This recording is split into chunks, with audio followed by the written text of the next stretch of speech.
Hello, this is cjhoyle. Today is Saturday, March the 6th, 2021, and I'm standing here at the intersection of Yonge and Bloor Street in Toronto. Today I'm riding my Linear Limo Recumbent Bike, which has an action camera mounted on the front of it, and in this video I'm going to be riding north along Yonge Street and giving a narrated tour of Yonge Street all the way from here at Bloor up to Davisville in Midtown. Alright, so as that traffic light turns green, I'll begin my way heading in the north direction from here at Bloor. I'm filming this in the morning around 9:30 a.m. It's a fairly chilly morning. I think today the temperature is supposed to go up as high as about -1, but we're certainly not there yet. I think it was -7 when I left home.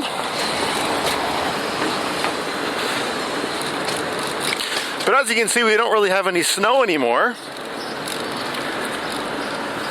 The previous videos that I posted before this were cross-country skiing videos in the recent past, and that was all 4 of those videos were shot within the span of 6 days when we had a decent amount of snow here in Toronto. After those 6 days, there was 2 days of warmer weather and quite a bit of rain, and you can see the occasional snowdrift along the side of the road, like this dirty snow pile here over on the right. But for the most part, all of our snow is gone again. I'm just crossing Church Street here, or it's called Church Street if you were to turn to the right, Davenport if you were to turn to the left. Davenport and Church Street were 2 videos that I filmed, bike riding videos like this, relatively recently, within the last month.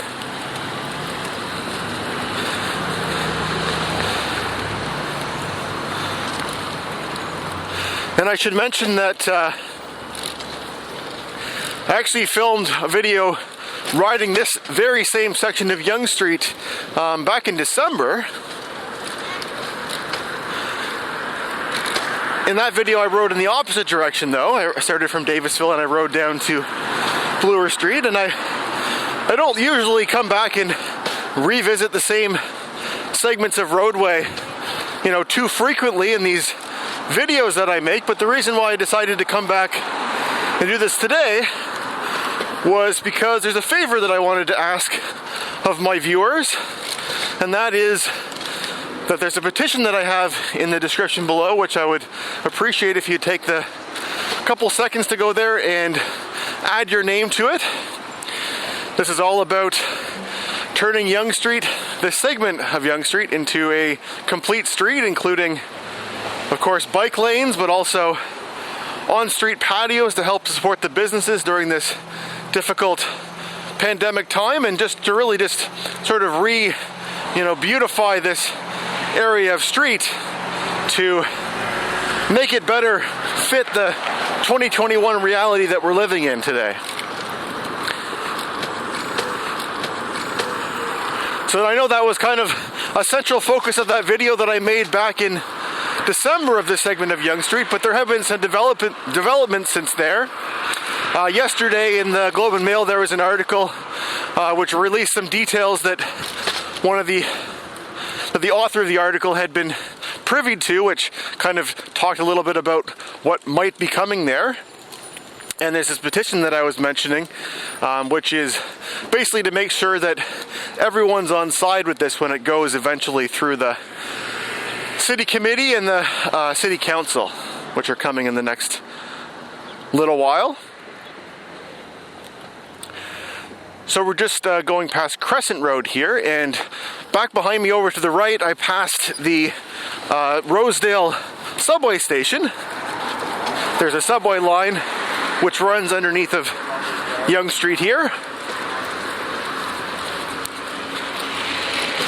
And the location where I started this video at Yonge and Bloor, that is sort of the main hub, or the main cross point of the 2 main subway lines, the Yonge University line, which I'm riding over top of right now, and the Bloor Danforth line, which runs in the east-west direction.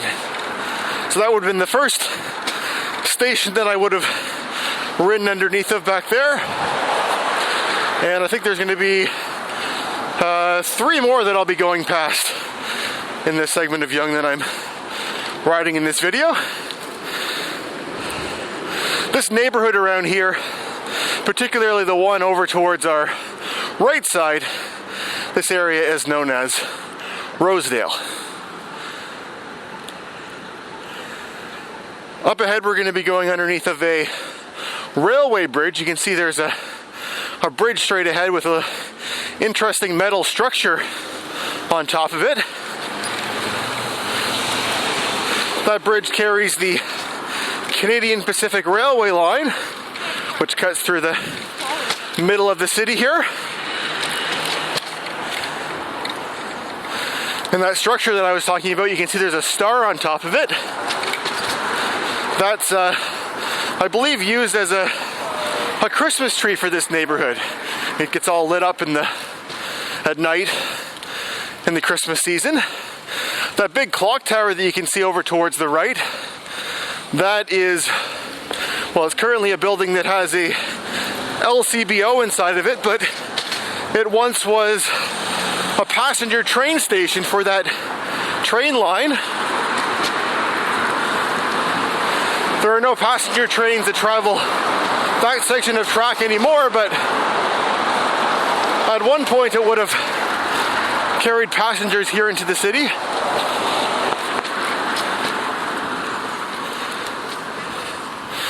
You hear I'm a little bit out of breath. There's a sort of a gradual hill that we're climbing here. It gets a little bit steeper sort of past this traffic light here as we make our way up towards Sinclair Avenue. If you were to turn to the right here onto Shaftsbury Avenue, that would take you to the Summer Hill subway station, the next one along this line.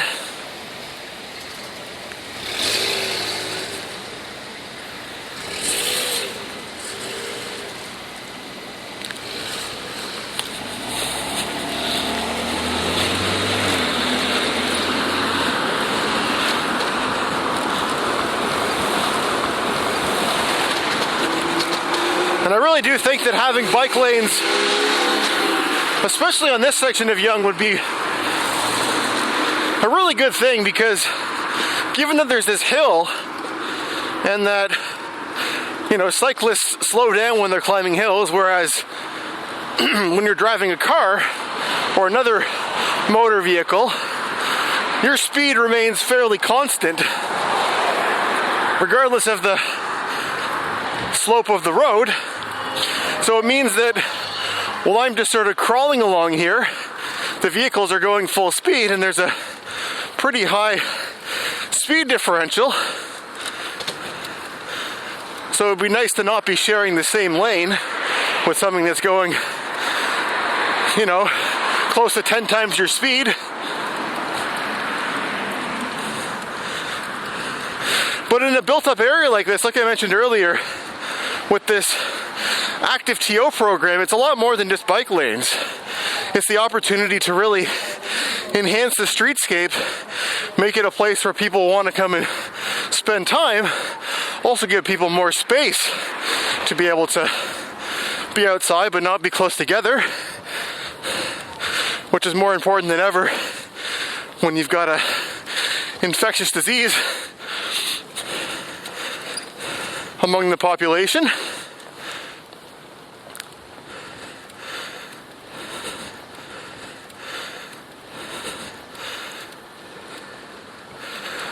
So we're just about to cross Rosedale Avenue here.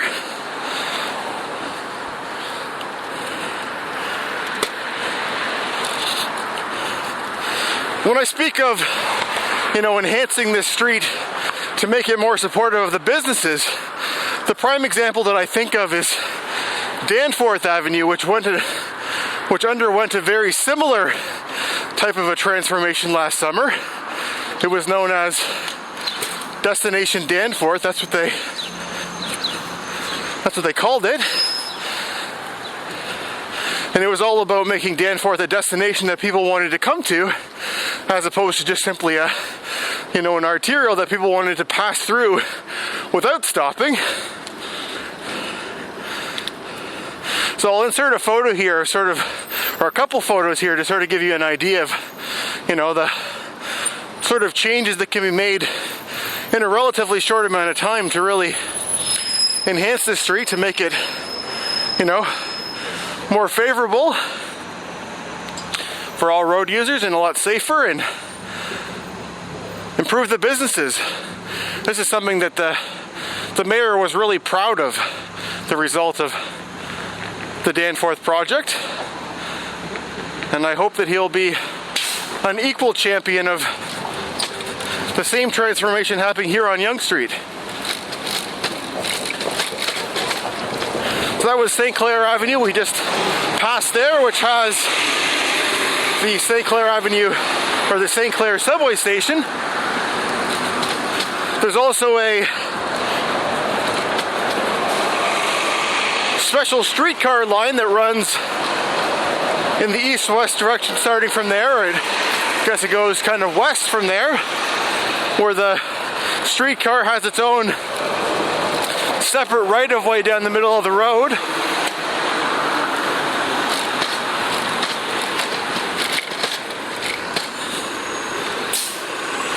So we're just about at Keith Street here, and this is where the width of Yonge Street increases a fair bit.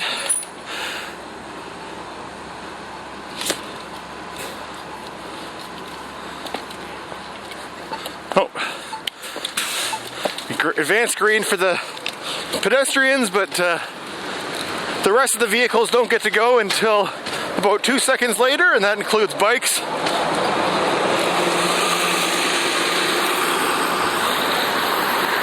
I sometimes make the mistake of focusing on the pedestrian signal instead of the traffic signal and get a little bit of a false start when I'm not supposed to start going there. But that time I caught myself.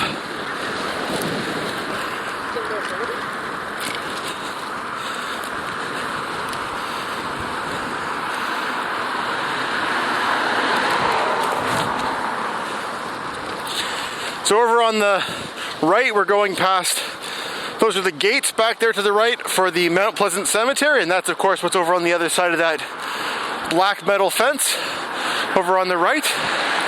And the Mount Pleasant Cemetery starts from here and it spans all the way over to Bayview Avenue, and Mount Pleasant Road, which was actually named after Mount Pleasant Cemetery, cuts through the middle of that cemetery.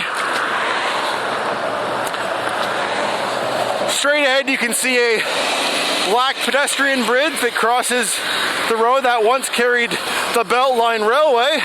It now carries the K. Gardner Beltline Trail, which I filmed a video of quite recently, where I cross-country skied a long section of the K. Gardner Beltline Trail back when we had that snow. If you haven't already seen that, I'd recommend that video. It's pretty interesting seeing a trail like that. I think it's, you know, the Beltline Trail is a trail that I've traveled on lots of times, and it's really neat to get to see it, you know, using a mode of transportation, cross-country skis, that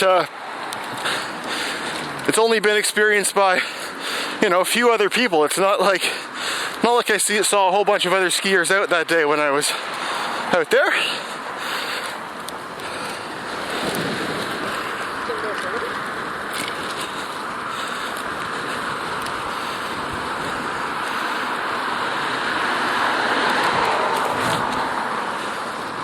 So that little office tower that's over on the left, that is the Toronto Transit Commission, or the TTC's headquarters building, and it's located on top of the Davisville subway station.